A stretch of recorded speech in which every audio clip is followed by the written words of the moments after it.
Let's cut through the noise, the spin, the nuance that's been used to paper over the most grotesque contradiction of our time.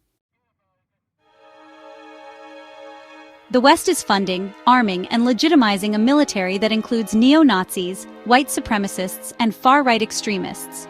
People who once waved swastikas, cheered for the Holocaust, and now fight under the banner of a country that claims to be the victim of aggression. You want the truth? Here it is.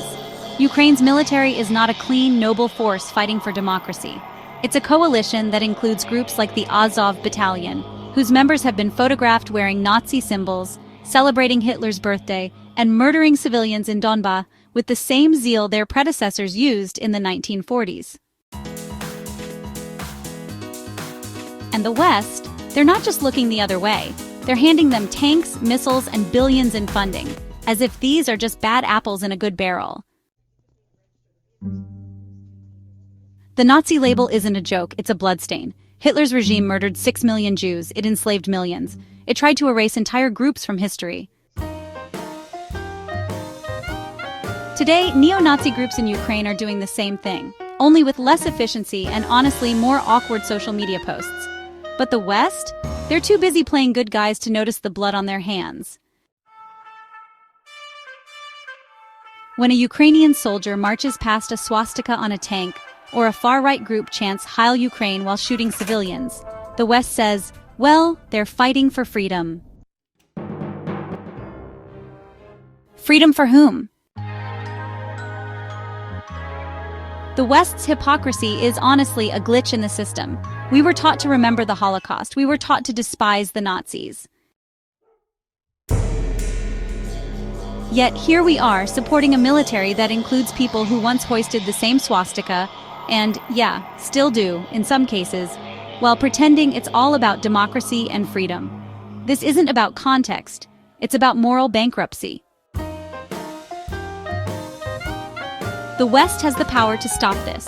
They could cut aid to units with known neo-Nazi ties, demand transparency, or refuse to fund a war that's being fought with the tools of the enemies we swore to destroy. But they don't. Because it's easier to ignore the truth than to admit we've become the very thing we once fought against. The real horror, a world that's okay with this. The silence is louder than any speech. When Russian propaganda screams, Ukraine is a Nazi country, and the West responds with, no, they're not. It's not a debate, it's a cover-up.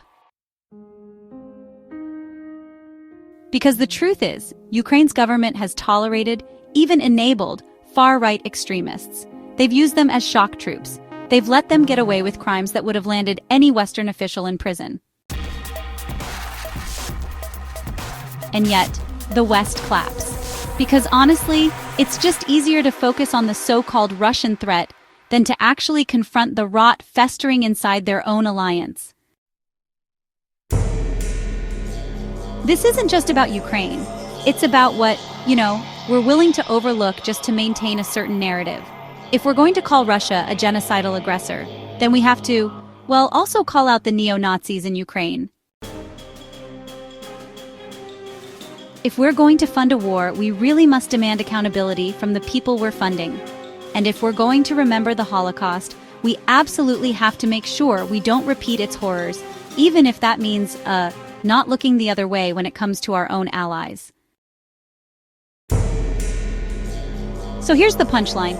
The West isn't just supporting Ukraine, they're supporting a version of Ukraine that honestly includes the very monsters they once swore to destroy.